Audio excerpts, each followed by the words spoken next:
قربانی کیسے کرنی چاہیے اور کیا کرنا چاہیے؟ آج ہم قربانی کے اس عظیم عمل کے بارے میں بات کریں گے جو ہر سال عید الاضحیٰ کے موقع پر کیا جاتا ہے۔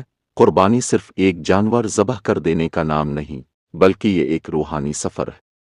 یہ ہمیں صبر، شکر اور اللہ کے حکم پر چلنے کی تعلیم دیتا ہے۔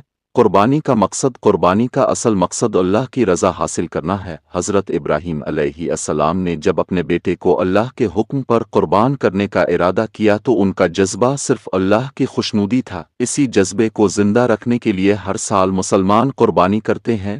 قربانی کیسے کرنی چاہیے؟ 1. نیت خالص ہو، قربانی صرف اللہ کے لیے ہو، دکھاوے یا ریاکاری کے لیے نہ ہو۔ 2.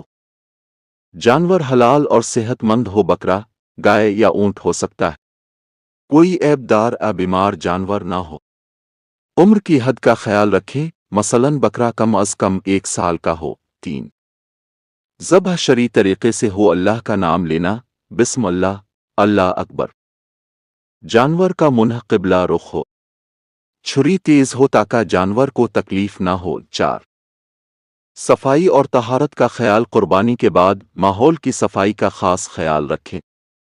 کھال اور دیگر اعضاء کو اسلامی طریقے سے سنبھالیں۔ قربانی کا گوشت کہاں دینا چاہیے؟ 1.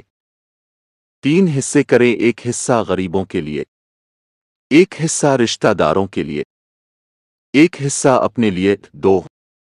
ضرورت مندوں کا خاص خیال رکھیں، آج بھی بہت سے لوگوں کو سال میں صرف عید پر گوشت نصیب ہوتا ہے۔